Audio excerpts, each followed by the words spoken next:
12절까지 말씀입니다. 한 절씩 우리 한번 교독하도록 하겠습니다. 제가 먼저 읽습니다. 이에 베드로는 옥에 갇혔고 교회는 그를 위하여 간절히 하나님께 기도하더라. 여럿이 사도들에게 보한 그 전날 밤에 베드로가 두 빌라에서 그 사람들에게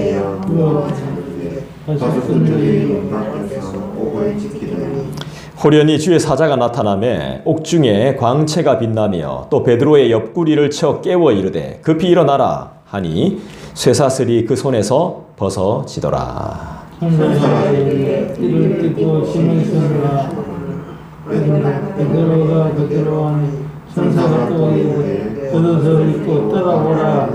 베드로가 나와서 따라갈새 천사가 하는 것이 생시인 줄 알지 못하고 환상을 보는가 하니라.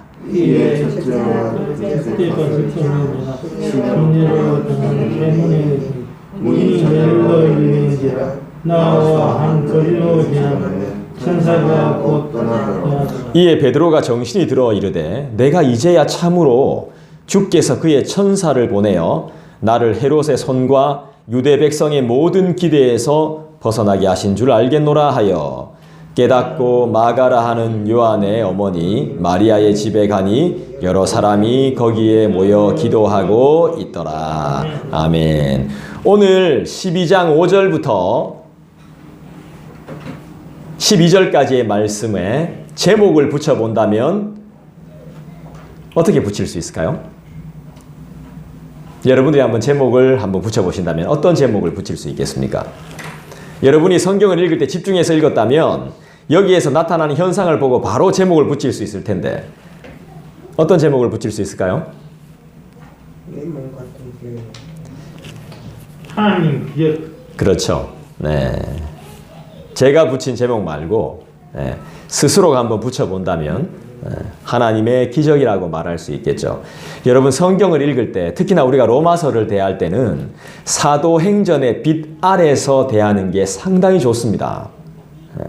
로마서만 뚝 떼어서 성경을 해석하는 방법도 있겠지만 사도행전의 그늘을 이어서 사도행전의 영향을 어느 정도 받아서 사도행전의 말씀을 가지고 로마서를 해석하는 방법도 있습니다. 그리고 우리가 지금 사도행전 몇 장을 보고 있죠? 12장 말씀을 보고 있는데 12장에 지금 우리가 읽은 본문에 등장하는 사람은 베드로 한 사람뿐이지만 5절 이전에를 읽으면 또 어떤 사건이 벌어집니다. 그래서 12장 전체를 아는 것도 굉장히 중요하고 그 다음에 11장도 아는 것이 굉장히 중요해요. 그래야 이 12장의 배경을 더 확실하게 알 수 있습니다. 여러분 교회에 일찍 오셨을 때 미리 한번 성경을 읽어보십시오. 그러려고 우리가 주보를 보는 것이고 주보에 나온 내용을 살펴보는 것이죠. 12장에 어떤 사건이 나오죠? 11장에는 어떤 사건이 나오죠? 우리가 읽어보지 못했기 때문에 답을 할 수는 없지만 우리가 앞으로 말씀을 들으면서 사도행전이 어떤 구조로 가고 있고 또 왜 우리가 사도행전을 봐야 되는지 깊이 우리가 알 수 있을 겁니다. 물론 제가 지금 교회론에 대해서 설교하고 있지만 교회론 하면 예배소서인데 예배소서보다 초대교회에 대해서 분명히 말씀하고 있는 곳이 어디예요? 사도행전이죠. 그 다음에 그 교회, 초대교회가 더 힘을 받아서 교리가 세워지고 또 우리가 어떻게 살아야 되는지 분명히 말씀하는 곳이 어디예요? 로마서죠. 네. 이 성경은 교회를 떠나서 생각할 수 없는 부분이죠. 우리 주님은 교회를 보면 뭐라고 말씀하셨냐 하면요. 내 교회라고 이야기했습니다. 따라합시다. 내 교회. 내 교회. 내 교회. 내 거. 하나님은 교회를 보고 내 거라고 이야기하셨어요. 하나님의 것이라고. 그러니까 우리가 개척했어도 우리 게 아닙니다. 맞죠? 네. 하나님의 것입니다. 이 지구상에는 완벽하고 완전한 교회가 있다 없다? 없다. 대신 좋은 교회와 바른 교회는 있지만 완벽하고 완전한 교회가 있다 없다? 없다. 그렇지만 우리는 이곳에서 신앙생활을 해야 된다. 이겁니다. 하나님의 교회이기 때문에. 사람들이 모여있는 곳은 완전할 수가 없습니다. 완벽할 수가 없어요. 그걸 알고 가는 겁니다. 사람이 많아지면 부패도 있고 끼리끼리도 있고 파벌도 있고 다 있습니다. 왜 그래요? 가족도 성격이 다 달라요. 다 다른 겁니다. 그래서 교회도 완벽할 수 없어요. 완벽하지 않은 사람, 서로 다른 사람들, 그러니까 틀린 게 아니란 말이에요. 다른 사람들이 모여있는 곳이기 때문에 완벽할 수가 없어요. 똑같지 않아요. 이 사람은 이렇게 생각할 수 있고 저 사람은 저렇게 생각할 수 있고 그런 겁니다. 그렇지만 하나님께서는, 주님께서는 우리 교회를 보면서 자신의 교회라고 말씀하셨습니다. 그래서 주님을 믿는 우리는 하나님의 교회에서 열심히 섬기고 봉사해야 되는 겁니다. 아멘. 그리고 예배를 드려야 되는 겁니다. 그리고 헌신해야 되는 겁니다. 내 교회에 속한 우리 성도들에게 하나님이 부탁하신 게 있습니다. 명령하신 건데 제가 부탁이라고 말했습니다. 하나님의 명령이 있습니다. 하나님의 부탁이 있어요. 뭐라고 말씀하셨을까요? 하나님의 교회에 속한 성도들에게 하나님이 명령하신 게 있다고요. 뭘까요? 따라합시다. 죽도록 충성하라입니다. 하나님이 부탁하셨고 하나님이 명령하셨어요. 죽도록 충성하라. 이 명령을 바르게 이해했던 사도 바울의 삶의 핵심이 뭘까요? 로마서는 이렇게 해석하는 거예요. 죽도록 충성하라를 이해했던 사도 바울은 그의 삶이 어떻게 변화됐을까요? 여기서부터 성경을 보고 파고 해석하고 연구하고 들어가는 거예요. 성경 공부는 이렇게 하는 거예요. 남을 위해서 사는 겁니다.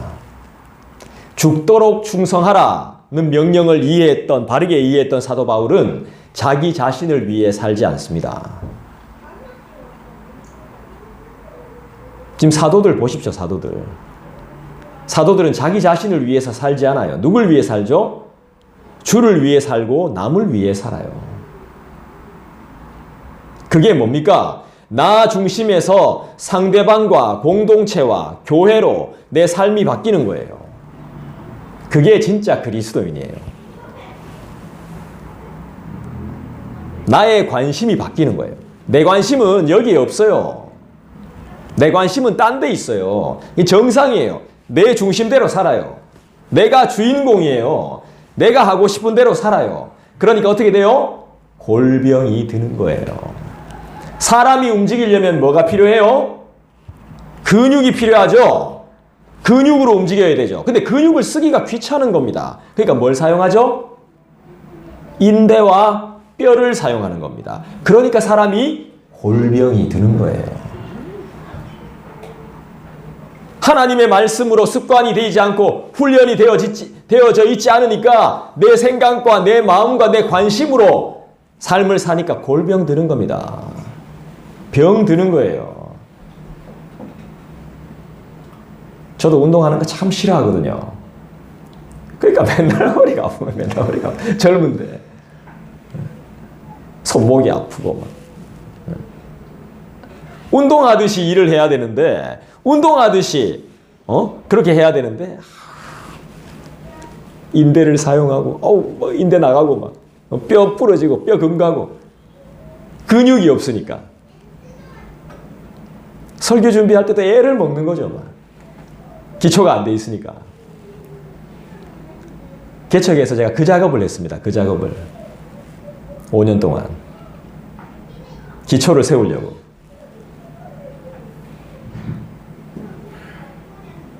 그 기초를 막 세우니까 이제 막 교만해져. 막 붙어보자.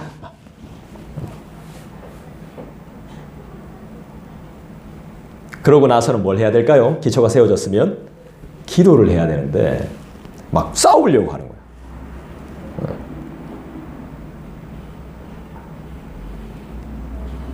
내 관심사가 바뀌는 게 진짜 변화거든요. 사도 바울은 이제 관심이 바뀌었습니다. 말씀이 왜 재미가 없을까요?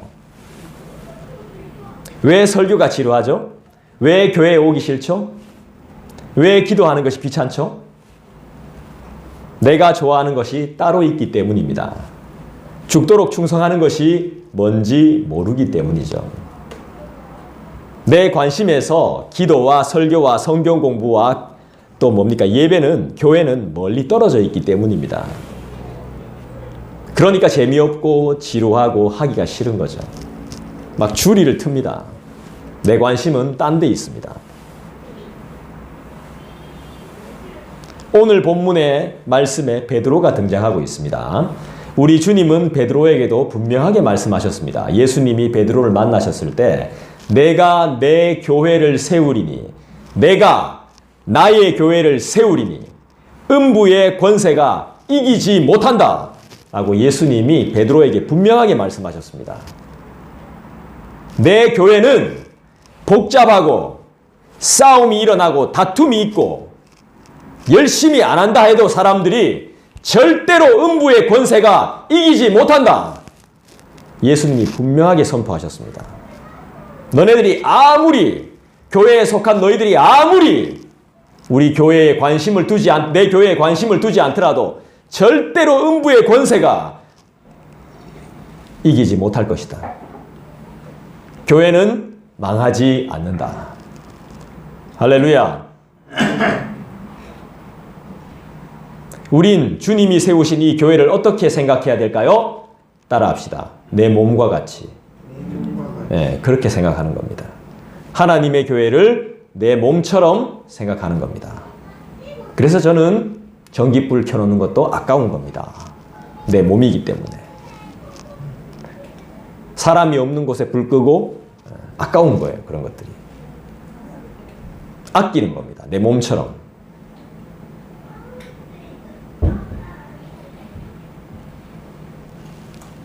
교회된 우리는 어떻게 살아야 되는 사람들이죠? 교회를 중심으로 살아야 되는 사람들입니다. 하나님을 믿는 사람들은 하나님 중심으로 살고, 그래서 교회를 다니는 사람은 교회 중심으로 사는 겁니다.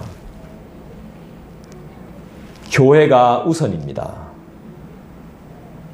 딱 일어섰을 때, 반듯하게 일어섰을 때, 멋있어 보일 때, 그리고 우리는 조심해야 됩니다.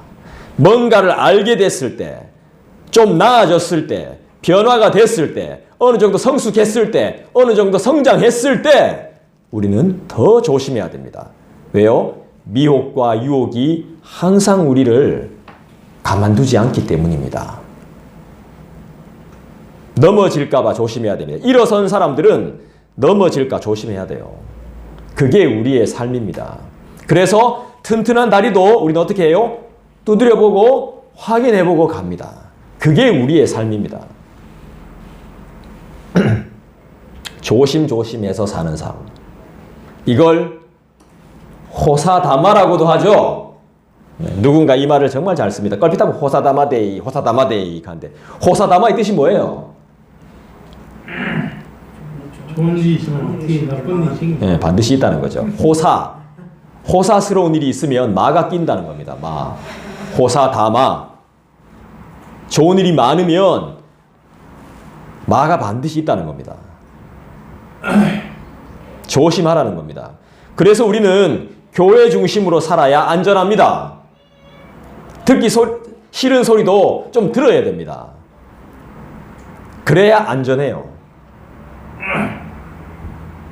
성실함을 잃지 말아야 됩니다. 정직하게 살아야 됩니다. 다 맞는 말이죠. 위대하고 좋은 말들입니다. 정직하고 성실한 거. 너무너무 좋은 거죠. 하지만 더 중요한 것이 있죠. 기도하는 삶이 되어야 한다는 것입니다. 기도는 하나님의 역사를 이루는 힘인 줄 믿습니다. 교회는 교회다워야 합니다. 교회다운 것은 바로 기도하는 집이라는 것이죠. 경찰서는 뭐 하는 곳이죠? 마트는 뭐 하는 곳입니까? 소방서는 뭐 하는 곳이죠? 주민센터는 뭐 하는 곳입니까? 병원은 뭐 하는 곳입니까? 그럼 교회는 뭐 하는 곳이 되어야 됩니까? 하나님을 전하고 배우는 곳이 되어야 합니다. 하나님을 빼고는 교회를 설명할 수가 없어요. 구원을 빼고는 교회를 설명할 수가 없습니다. 기도를 빼고 예배를 빼고는 교회를 생각할 수가 없어요. 뭐 맨날 첫날 예배하고 맨날 첫날 기도하고 맨날 첫날 성경 공부만 하노. 당연한 겁니다. 교회에서 그거 해야 됩니다. 소방서에서 그거 할 수 없잖아요. 경찰서에서 그거 할 수 없잖아요. 마트에서 그런 거 하는 거 아니에요. 시장에서 그런 거 안 합니다. 하나님을 유일하게 알 수 있는 곳이 이곳이 돼야 됩니다. 이곳입니다. 이곳. 하나님이 이곳을 선택하셨어요. 교회를. 누구든지 예수 이름을 부르는 자는 구원을 받는다는 것이 이곳에 들어와야 구원이 될까 말까 한 겁니다.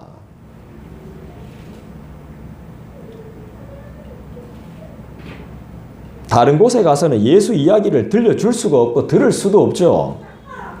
성경 이야기를 배우고 읽고 쓰는 곳이 없어요. 우리 교회에서 그것을 배워야 돼요. 그리고 오늘 본문 말씀인 5절을 익혀야 하는 거예요. 우리 교회에서. 함께 읽습니다. 5절. 한번 더 읽습니다. 사도행전 12장 5절 같이 읽겠습니다. 시작. 이에 베드로는 옥에 갇혔고 교회는 그를 위하여 간절히 하나님께 기도하더라. 여러분 간절히 기도하십시오. 내 아픈 몸을 위해서, 우리 공동체를 위해서, 나의 연약함을 위해서 여러분 간절히 기도하십시오. 사도인 베드로가 잡혀갔습니다. 투옥됐습니다. 교회의 핵심 지도자가 붙잡혀갔습니다. 그럼 교회는 어떻게 되는 겁니까? 교회의 핵심 지도자인 사도가 붙잡혀갔어요. 그럼 교회는 어떻게 되는 거예요? 큰일 나는 거예요, 여러분. 위기야, 위기, 지금. 핵심 지도자가 붙잡혀갔단 말입니다. 위기 상황인 거예요. 여러분 우리가 늘 기억하고 있어야 돼. 핵심 인물이 아니라도 교회의 교인 중에 누구라도 교회 출석을 게을리한다면 그러려니 해서는 안 돼요. 특히나 말씀을 맡은 종들은 더욱 기도에 힘써야 되는 거죠. 교회의 위기는 무엇으로 돌파하는 거죠? 기도. 네, 간절한 기도로 돌파하는 겁니다. 기도 외엔 다른 방법이 사실 없습니다. 우린 기도를 멈추어서는 안 되는 사람들입니다. 지금 다른 지도자인 야고보가 처형을 당한 상태입니다. 처형. 교회의 지도자인 말씀의 사람인 주의 종이 사도가 처형당했다고요. 야고보가 죽었어요, 지금. 그럼 베드로는? 이거 큰일 난 거예요. 큰일 난 거. 여러분,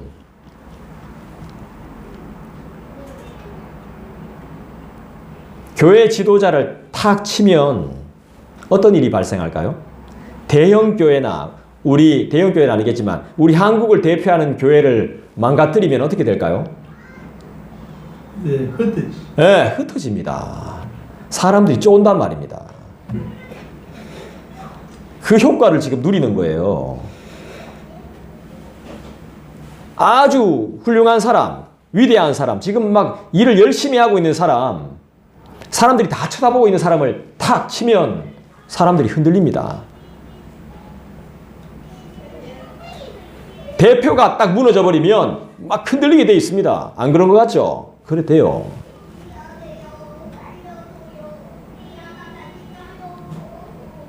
베드로도 지금 처형당할지 모릅니다.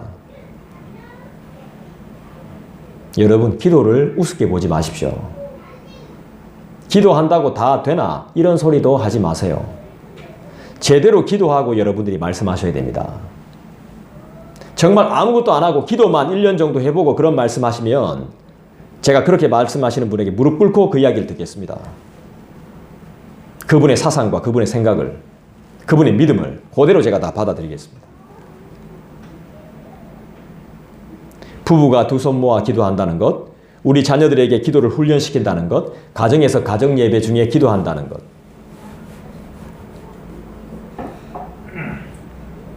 가족이 함께 머리 숙이며 기도한다는 것, 그리고 교회에서 함께 기도한다는 것은 부부와 자녀와 가족과 교회 공동체가 깨어 있다는 증거입니다. 하나 되어 연합되어 있다는 증거입니다. 한 몸이 되었다는 증거입니다. 개인 기도도 참 좋습니다. 개인이 깨어 기도한다는 것입니다. 하지만 주 안에서 하나 되어서 함께 기도한다는 것은 정말 풍성한 것입니다. 잘 못해도 됩니다. 교회는 예수님을 머리로 해서 우리 각자가 하나의 거룩한 몸이 되어서 그리스도의 말씀으로 풍성한 은혜를 누리는 곳이 되어야 되겠죠. 육신을 살찌우는 것보다 우리의 영혼의 살을 찌우는 곳이 바로 교회입니다. 천국을 보장하고 구원을 소망하는 세상의 유일한 기관이 교회입니다. 5절을 보면서 교회가 고난을 겪는다면 교회에 속한 우리는 뭘 해야 되겠습니까? 물리적 힘을 의지해야 되겠습니까? 아니죠. 기도로 더욱 하나님의 뜻을 구해야 하는 것이 우리들인 줄 믿습니다. 여러분 힘든 일이 있습니까? 하나님의 능력을 의지하시기를 주님의 이름으로 간절히 부탁합니다. 우리가 드리는 기도는 기도로만 끝마쳐지지 않습니다. 7절부터 11절까지를 한번 읽어보겠습니다. 같이 읽어볼까요? 7절부터 11절까지 말씀입니다. 한 절씩 읽어보죠. 제가 먼저 읽겠습니다. 호련히 주의 사자가 나타나매 옥중에 광채가 빛나며 또 베드로의 옆구리를 쳐 깨워 이르되 급히 일어나라 하니 쇠사슬이 그 손에서 벗어지더라. 천사가 이를 베드로가 기도한 천사가 또 이르되 그것을 읽고 따라오라. 베드로가 나와서 따라갈 때 천사가 하는 것이 생시인 줄 알지 못하고 환상을 보는가 아니라 이에 첫째와 둘째 파수를 지나 시내로 통한 쇠문에 이르니 문이 저절로 열리는지라 나와서 한 거리를 지나매 천사가 곧 떠나더라. 이에 베드로가 정신이 들어 이르되 내가 이제야 참으로 주께서 그의 천사를 보내어 나를 헤롯의 손과 유대 백성의 모든 기대에서 벗어나게 하신 줄 알겠노라 하여. 지금 이 작당을 한 사람들이 누굽니까? 베드로를 잡아오게 쳐넣은 사람들이 누구예요? 헤롯과 유대 백성들이죠. 이 사람들의 기대는 뭐죠? 교회를 무너뜨리는 거죠. 교회가 한번 큰 타격을 입었죠. 우리나라의 교회도 큰 타격을 입었고 전 세계의 교회도 지금 큰 타격을 한번 입었죠. 하지만 다시 기도로 일어날 줄 믿습니다. 아멘. 믿음의 기도는 이런 능력이 나타나요. 이것을 은혜라고 하기도 하고 기적이라고 표현하기도 합니다. 기적은 하나님만 일으킬 수 있는 겁니다. 교회는 기적이 일어나는 곳이라고 말할 수 있습니다. 하나님의 부르심이 있는 곳, 어디? 교회. 무엇 때문에 하나님이 부르시는 거죠? 세상이 줄 수 없는 평안과 구원과 복을 주시기 위해서 우리를 부르시는 거죠? 구원이 뭡니까? 본문 6절을 한번 읽어보시죠. 여러분 읽어주시겠습니까? 시작.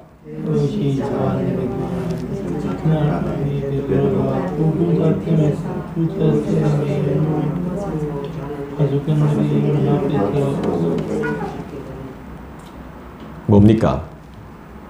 지금 베드로의 상황과 상태가 어떻습니까?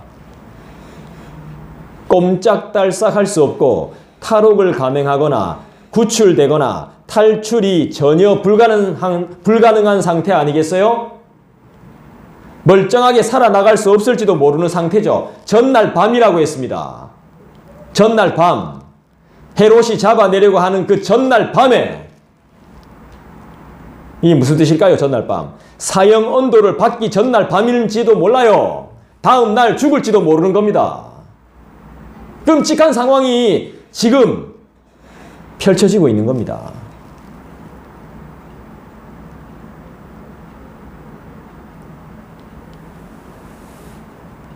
(11장에) 스데반이 죽습니다. 12장 초반부에 야고보가 죽어요. 이 12장 중간 가가지고 베드로 죽어보면 어떡합니까?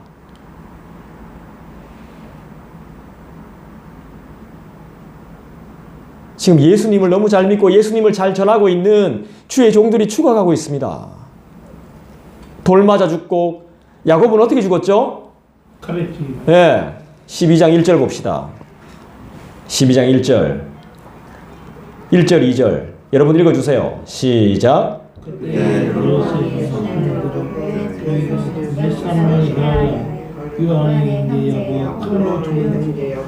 칼로 죽였습니다. 칼로. 칼로 어떻게 죽였을까요? 네, 전설이 있지만 그 전설을 어떻다고 말하지는 않겠습니다. 아주 잔인하게 죽였습니다. 약 올리면서 예수 안 믿는다고 말하면 부인하면 살려줄게. 싹 너무 고통스럽게 야고보를 죽인 겁니다. 그리고 돌 맞아 죽는 게 얼마나 비참한지 알죠? 죽을 때까지 막 돌을 막 그렇게 죽었습니다. 죽었어. 근데도 이 사람들이 예수 부인 안 했습니다. 근데 저는 설교 못한다고 뭐라 하면 주일학교 인도 그렇게밖에 못하냐고 뭐라 하면 막 열받아요. 막. 으씨, 내가 열심히 하는데 왜?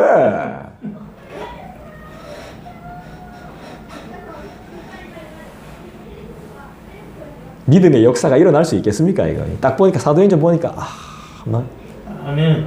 아멘이라이. 아멘. 야, 이 믿음의 선배들은 이렇게 사셨구나.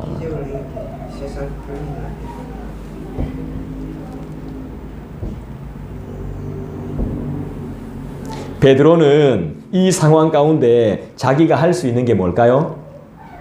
내일이면 죽을 수도 있는데 이렇게 잡혀 있는데 에? 감시 이렇게 하고 있고 딱딱 채워놓고 막 쇠사슬로 묶어놓고 사람들이 지키고 있는데 베드로는 할 수 있는 게 뭘까요? 그 냄새나고 차가운 그 감옥에서 뭐 할 수 있을까요? 기도밖에. 네, 기도밖에 없죠. 아무것도 할 수 없죠. 딱 두 가지를 합니다. 두 가지. 성경에는 이제 하나만 나오는데 저는 이제 하나 더 했다고 봅니다. 여러분들의 말씀처럼 기도했다고 보고 하나 더 있습니다. 뭐 했을까요? 뭘 그렇게 어렵게 생각합니까? 하나는 기도고 그 다음에 자는 거죠. TV 자고 있었다니까. 네. 걱정하지 말라고. 그러니까 스마트폰 그만하고 잠자 있어. 알았죠? 6절을 다시 한번 읽어볼까요? 여러분 같이 읽겠습니다. 여러분 읽어주시죠. 시작. 그것이 자반에 듣고 들뜬났다. 베드로가 두 군의 품에 돌샷을 매여 누웠는데 가족들이 문 밖에서 울고 파수꾼들만 힘든 거야. 베드로는 TV 자고 있는데 막 도망갈까 싶어가. 베드로는 주무시고 계셨습니다. 자고 있었어요. 잔다고 또 뭐라 하겠지 또. 어디 잠을 자냐 하면서 막. 구원받은 백성은 이래 사는가 봅니다. 기도하고 잡니다 그냥. 더 이상 내가 할 게 없거든요. 내가 할 수 있는 것도 없고 기도하고 자는 겁니다. 기도했으면 이 최고의 믿음입니다. 기도했으면 그 다음은 하나님께 맡기는 겁니다. 죽이 되든 밥이 되든 하나님께서 알아서 하시는 겁니다. 구원이 뭐라고요? 도저히 답이 없는 상태. 나의 힘으론 쇠사슬을 끊을 수 없고 옥문을 열고 나갈 수도 없으며 지키는 사람들의 눈도 피할 수 없는 상태. 그 상태에서 벗어나는 것이 구원입니다. 누군가의 도움으로 구출되는 것. 이것은 하나님의 영역입니다. 구원은 나의 영역이 아닙니다. 치료는 하나님이 하시는 겁니다. 변화는 하나님이 시키는 겁니다. 나의 잔소리, 나의 충고, 나의 지식, 나의 지혜가 경험이 아닙니다. 변화는 하나님이 시키는 겁니다.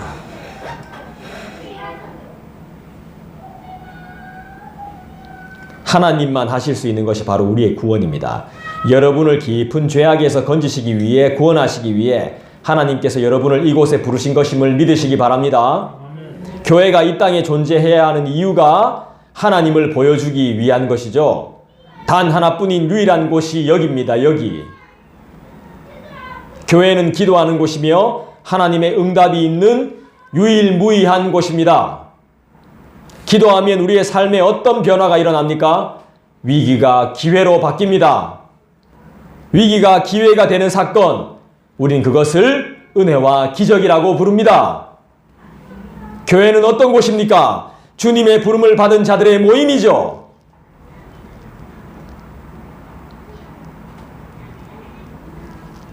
주님이 왜 우리를 부르셨죠? 전도하고 그리고 기도하라고 부르셨습니다. 그래서 내 몸인 내 것인 교회를 세우라고 주님이 명령하셨습니다. 여러분 종이 다 써오셨죠? 네. 감사합니다.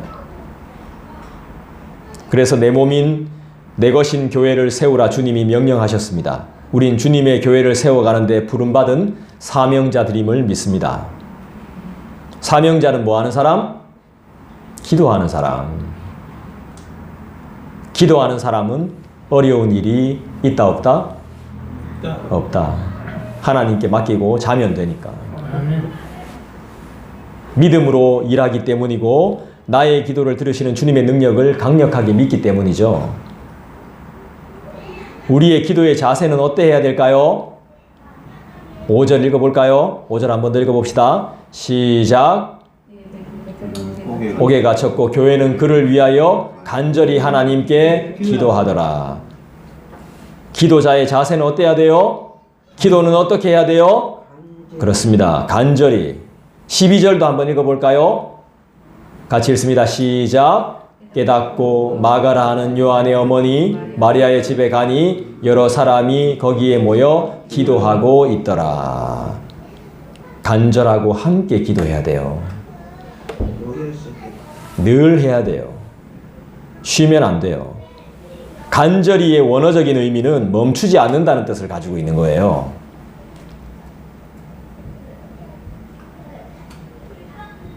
우리 성경이 이제 의역되어 있다 보니까 원어의 정확한 의미를 조금 이제 다 표현 못할 때가 있는데 간절하다는 것은 끝없이 한다는 거죠. 멈출 수 없다는 것이죠. 사명을 가진 우리, 부르심 받은 우리의 기도는 절대로 멈추면 안 돼요. 지식을 배울 수 있는 곳이 어디예요? 학교, 학원이라고 말할 수 있죠. 책을 통해 세미나나 강의를 통해서 우린 많은 정보와 우리가 알지 못했던 역사나 과학이나 지식들을 섭렵하게 됩니다. 그럼 교회는 무엇을 배우는 곳이 되어야 되겠습니까? 여러분 지식이 더 위대합니까? 지혜가 더 위대합니까? 지식과 지혜가 다 좋죠. 네, 둘 다 있어야 되죠. 하나님을 아는 지식도 있어야 되고 하나님이 주시는 지혜도 있어야 됩니다. 저는 지혜와 지식을 여러분들에게 다 알려드리고 싶은 열망이 있습니다. 하지만 저는 지식보다 지혜가 더 뛰어나다고 믿습니다. 교회는 공부를 많이 한 똑똑한 사람들만 모이는 곳이 아니거든요. 비록 배우지 못했어도 하나님을 배우며 그분의 말씀을 통해 우린 지혜를 얻게 됩니다. 삶을 지혜롭게 살아갑니다. 아멘. 내가 교회 생활을 오래 했고 성경도 많이 배웠지만 지혜에 뛰어남이 없다면 다시 시작해야 됩니다. 공부 많이 한다고 해서 애 잘 키우는 거 아니대요? 삶의 지혜가 오히려 애를 더 잘 키우대요. 사랑이 노가다라는 걸 아는 사람이 사랑을 더 잘하대요.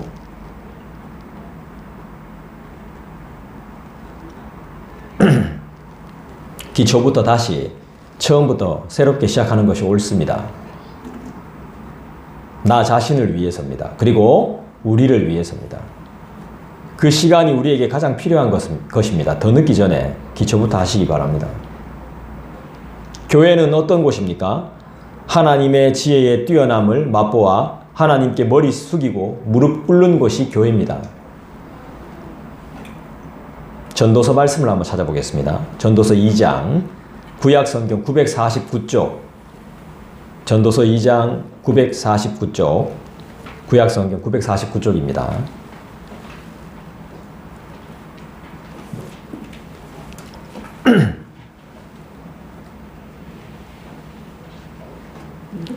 나온다. 전도서 2장 13절.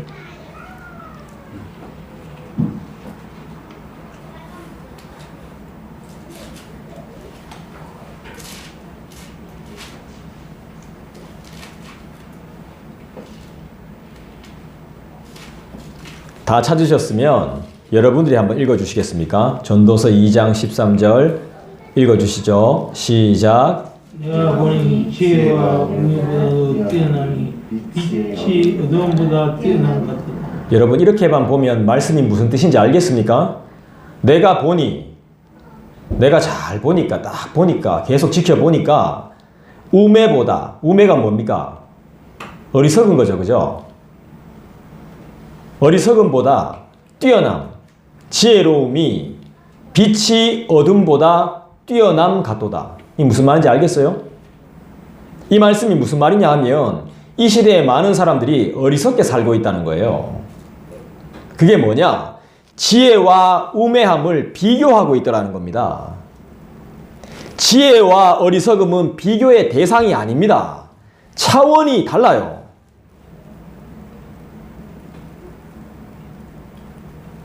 함께 할 수도 없고 대화도 소통도 안 돼요. 지혜자와 우매자는 섞일래야 섞일 수가 없습니다. 이유가 뭐냐? 어리석음 때문입니다. 아무리 설명해줘도 몰라요. 자기가 알고 있는 것이 전부라고 생각하는 것이 어리석은 우매예요, 우매. 아무것도 모르는 사람이 아니라 내가 믿고 내가 알고 있는 게 다다라고 생각하는 사람. 더 이상 배우려고 하지 않는 사람이 우매라는 거예요, 우매.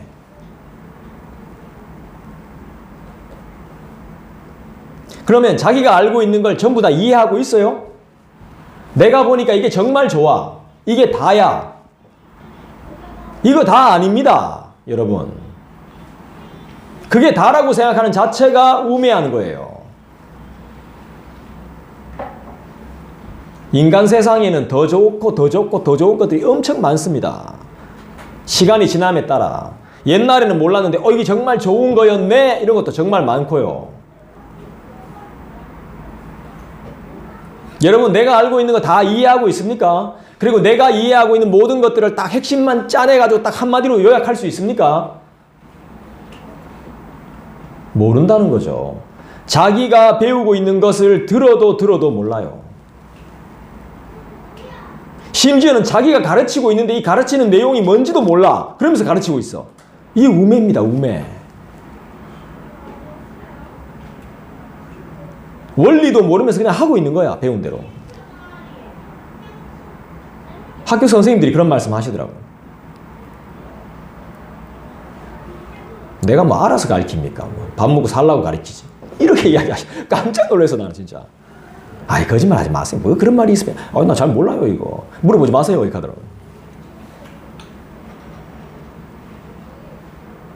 자기가 가르치는 것조차 이해를 못합니다. 이게 우리의 현실입니다. 전도서가 말씀하는 지혜가 뭐죠? 따라합시다. 빛. 빛입니다. 빛. 지혜는 빛입니다. 어둠이 하나도 틈타지 못하는 빛, 밝음, 조명. 이게 지혜입니다. 지혜. 다 보이는 것. 보여야 이해할 거 아닙니까? 불 꺼놨는데 뭐가 보이겠어요? 빛이 쫙 비치니까 먼지가 있는 것도 알고 뭐가 어떻게 돌아가는 걸 안다는, 어디에 뭐가 있는지도 알고 찾을 수 있다는 겁니다. 이게 지혜입니다. 지혜. 그럼 반대로 우매는 뭐겠습니까? 어둠이 되는 겁니다. 어둠. 어리석음을 어둠이라고 합니다. 못 찾는 거. 어디 둔지 기억 못하는 거. 이해 못하는 거. 못 찾는 거. 못 발견하는 거. 이게 어리석음입니다. 매번 묻는 거.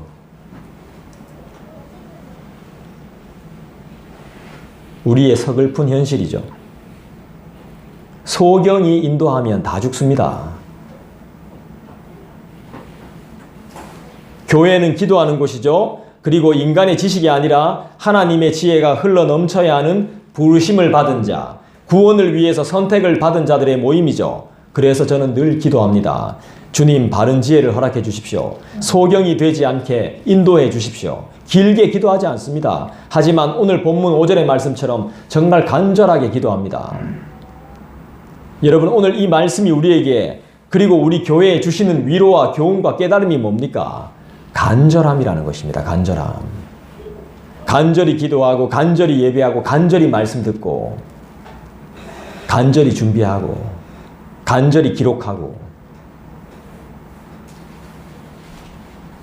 인간적인 감정과 부정적인 마음을 떨쳐버리라는 그런 명령이기도 하고 하나님의 전능하심과 그 능력을 인정하고 믿으라는 명령이기도 합니다. 사명자는 간절해야 됩니다. 교회를 내 몸처럼 사랑해야 됩니다. 그것은 간절한 기도와 예배와 말씀을 실천하는 것입니다. 우리 이 시점에서 아브라함의 기도를 떠올릴 수 있습니다.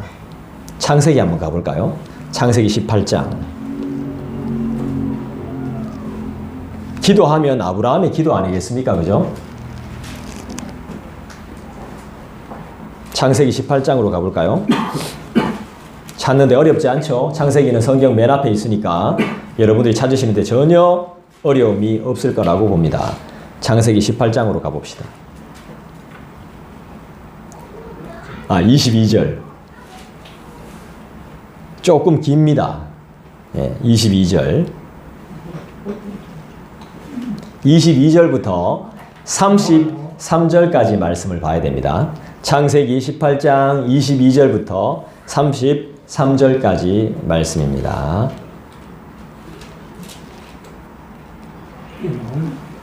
우리 같이 한번 읽어볼까요?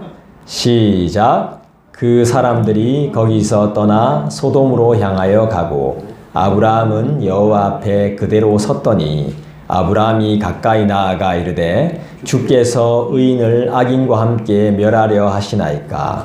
그 성 중에 의인 50명이 있을지라도 주께서 그곳을 멸하시고 그 50의인을 위하여 용서하지 아니하시리이까.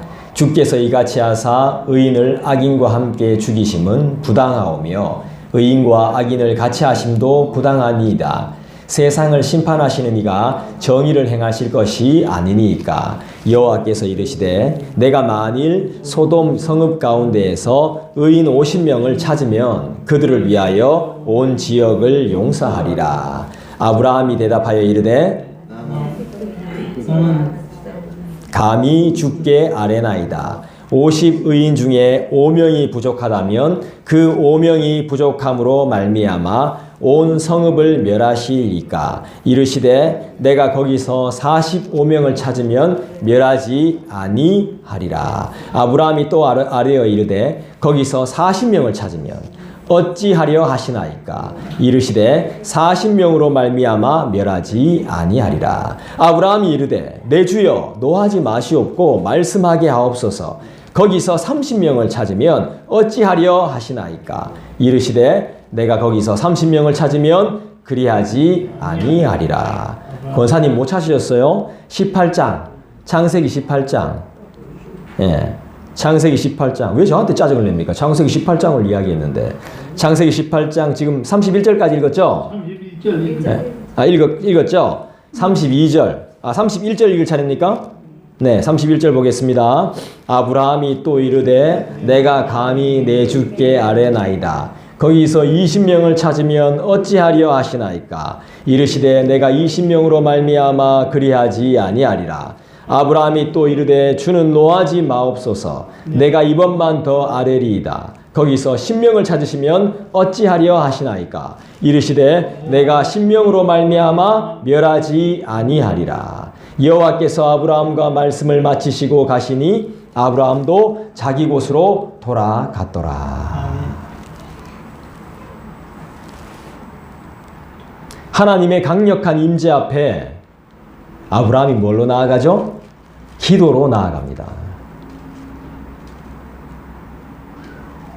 그런 아브라함을 여러분들이 이 말씀을 통해서 발견하셨을 겁니다. 주님의 임재 가운데 섰을 때, 주님께 예배할 때 간절함과 두려움과 끈질김과 몰입과 집중이 상당히 놀랍습니다. 아브라함의. 근데요 주님, 그런데요 주님 노하지 마십시오. 그런데요 주님 제발 부탁드립니다. 이 간절함과 끈질김, 의인의 삶이었습니다. 의인의 삶. 그리고 자는 겁니다. 몰입하는 거죠. 믿음과 확신이 없이 이런 기도는 불가능합니다. 여러분, 우린 큰 업적을 가져야만, 큰 이력을 가져야만 신앙생활을 잘한다고 칭찬받나요? 아닙니다. 마음이 먼저입니다. 마음 가는 곳에 몸도 따라가는 거 아니겠습니까? 말만 하고 그럴듯하게 입 싹 닫고 가는 사람 많이 봤잖아요. 우리 앞에서는 면전에서는 막 그런 것처럼 믿음 생활 잘하는 것처럼 열심히 하는 것처럼 정말 잘할 수 있을 것처럼 그렇게 말하고는 딱 헤어지면 끝인 거. 집에 가쁘면 끝이잖아요. 여러분 많이 봤잖아요. 많이 속아봤잖아.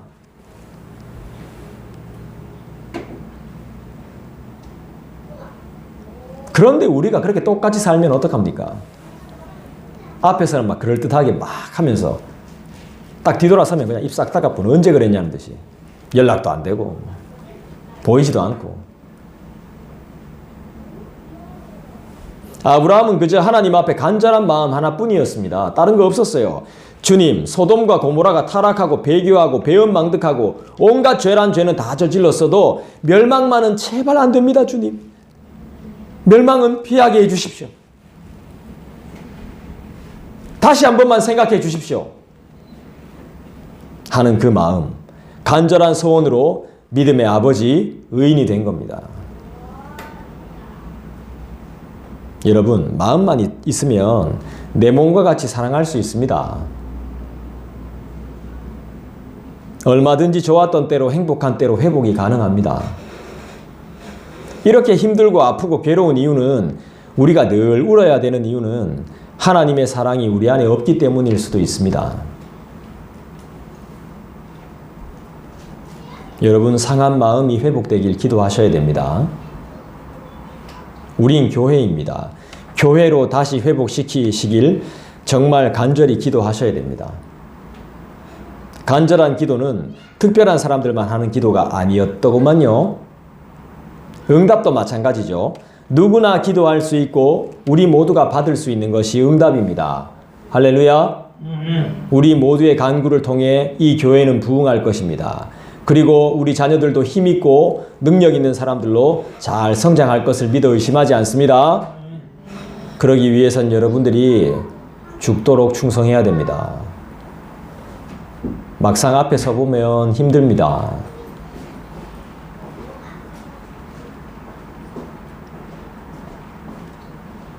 기도할 때 보십시오. 힘들어하는 거. 혼자 기도할 때는 쉬워도 대표로 뭔가를 한다는 것은 쉽지 않습니다. 교회는 하나님과 동행하는 곳이죠. 그 방법이 예배와 찬양과 기도예요. 그리고 말씀이고요. 이 예배를 마치고 집으로 돌아가시더라도 아무리 바빠도 하나님과 동행하는 것을 절대 멈추지 마시길 부탁합니다. 7절을 다시 보게. 사도행전 12장 다시 넘어와서 7절을 다시 한번 보십시다. 호련히 주의 사자가 나타나매 옥중에 광채가 빛나며 또 베드로의 옆구리를 쳐 깨워 이르되 급히 일어나라 하니 쇠사슬이 그 손에서 벗어지더라. 하나님은 어떤 분이시죠? 우리를 구원하시는 분이시죠. 쇠사슬이 그 손에서 벗어지게 하신 분이 누구죠? 하나님이죠. 8절 보겠습니다. 천사가 이르되 띠를 띠고 신을 신으라 하거늘 베드로가 그대로 하니 천사가 또 이르되 겉옷을 입고 따라오라 한대. 주님이 시키는 대로 하면 돼요. 주님이. 그럼 사기당할 일도 없고 아파 죽을 일도 없고 죽을 것 같은 아픔에서도 회복과 자유와 치유를 경험하게 돼요. 관심 없고 도움이 안 되는 열정과 열심이 없는 것도 문제 중에 문제지만 준비도 안 되어 있는데 욕심부터 부리는 것이 제일 교만한 거예요. 제가 준비 없이 개척했잖아요. 잘할 수 있을 줄 알고 다 준비된 줄 알고. 참, 주님이 은혜 주셨으니 망정이지 아니면 진짜 요즘 주님 음성 듣고 주님이 시키는 대로 하려고 엄청 애쓰고 노력하고 있습니다만 진짜로 쉽지는 않습니다. 9절 볼까요? 베드로가 나와서 따라갈새 천사가 하는 것이 생시인 줄 알지 못하고 환상을 보는가 하니라. 10절 이에 첫째와 둘째 파수를 지나 시내로 통한 쇠문에 이르니 문이 저절로 열리는지라. 나와서 한 거리를 지나매 천사가 곧 떠나더라. 쇠문은 어떻게 엽니까? 주문을 외워서 여는 겁니까? 문이 저절로 열렸습니다. 열쇠 없이는 못 엽니다. 누군가 열어줬다는 겁니다. 여러분, 왜 아직 모릅니까? 우리의 닫힌 문, 인간들의 닫힌 마음의 문, 그 다음에 쇠문, 누가 엽니까? 감옥문을 누가 엽니까? 죄악에서 해방시켜 주실 분이 누굽니까? 하나님은 어떤 분이십니까? 우리의 열쇠가 되시는 분인 줄 믿습니다. 막힌 담을 허시는 분인 줄 믿습니다. 닫힌 마음의 문도 여시는 분이 우리 하나님 아버지이심을 믿습니다. 우리의 행복의 열쇠가 되시는 분이 우리 하나님입니다. 11절 여러분들이 읽어주시죠. 시작. 베드로가 정신이 들어 이르되 내가 이제야 참으로 주께서 그의 천사를 보내어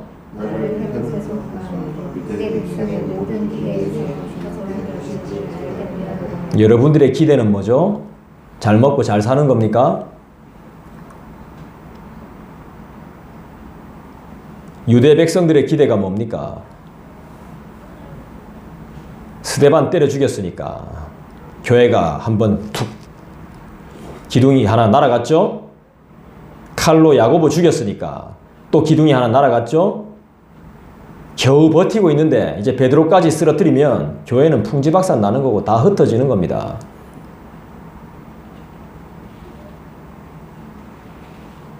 유대교가 원하는 모든 기대대로 이루어지는 것이겠죠. 헤롯과 그것뿐이겠습니까? 초대교회의 위기를, 더 큰 위기를 계속 줘야 되겠죠. 이제 교회를 완전히 무너뜨리고 쓸어버릴 수 있는 기회가 온 겁니다. 완전히 소멸시킬 수 있는 찬스입니다. 교회는 이제 태풍 앞에 촛불에 불과한 거죠. 베드로까지 쓰러지면. 그런데 기적이 일어납니다. 어떤 기적이 일어나죠? 우리가 코로나 바이러스로 3년 동안 힘들게 지냈죠? 교회가 핍박을 당하고 예배 금지도 받았죠? 통제도 당했죠. 그래서 큰 교회, 작은 교회 할 것 없이 피해를 많이 입었죠. 예배의 중요성이 사라지고 유튜브로 예배해도 되는구나 하는 생각까지, 교회의 중요성까지 막 위협을 받고 있죠. 예나 지금이나 교회를 핍박하는 세력들이 존재해요. 근데 그 가운데 하나님이 어떤 방법을 사용하시죠? 11절의 방법을 사용하시죠. 모든 기대에서 벗어나게 하는 거죠. 인간들의 모든 기대에서 벗어나게 하는 겁니다. 인간의 생각대로 안 되게 한다는 겁니다. 요래하면 되겠지. 안 되더라는 겁니다. 여러분, 이 모든 일에 하나님이 계십니다. 여러분의 모든 삶 속에 하나님이 계십니다. 우리들이 정신 차리게 하시려고 하는 방법이 있습니다. 정신 차리십시오. 정신만 차리지 말고 깨어 기도하십시오. 악의 계획과 계략에서 벗어나게 하실 하나님을 찬양합니다. 하나님은 어떤 분이시죠? 도저히 일어날 가망성이 보이지 않는데 일어나게 하시는 분이시죠? 그분이 하나님입니다. 분명히 쓰러뜨리고 발로 밟았는데도 일어나는 겁니다. 뜨거운 물을 막 콸콸 부었는데도 잡초가 없어지질 않아요. 없어진 줄 알았는데 또 나. 계단 틈으로. 바로 우리 하나님은 기적의 하나님이죠. 그 기적의 하나님이 우리 공동체의 간절한 기도를 기대하고 계십니다. 교회를 내 몸같이 사랑합시다. 이곳은 그리스도를 머리로 하는 하나님의 몸입니다. 교회는 기적이 일어나는 곳입니다. 하나님의 기적을 사모합니다. 벗어지고 열리고 벗어나는 그곳이 바로 교회입니다. 정신 똑바로 차리고 깨어서 주님 주시는 자유와 기쁨을 누리는 우리 모두가 되시길 주님의 이름 받들어 진심으로 축원드립니다. 네, 기도하십시다. 오늘 말씀을 통해서 하나님이 우리에게 주시는 귀한 깨달음이 많을 거라고 생각합니다. 그 고백을 붙들고 우리 이 시간에 간절히 기도합시다. 주님, 이렇게 교회가 힘든 상황 가운데서도 힘들게 내버려 두지 않고 하나님이 끝까지 지켜주시고 보호해 주신다는 것을 깊이 알게 되었습니다.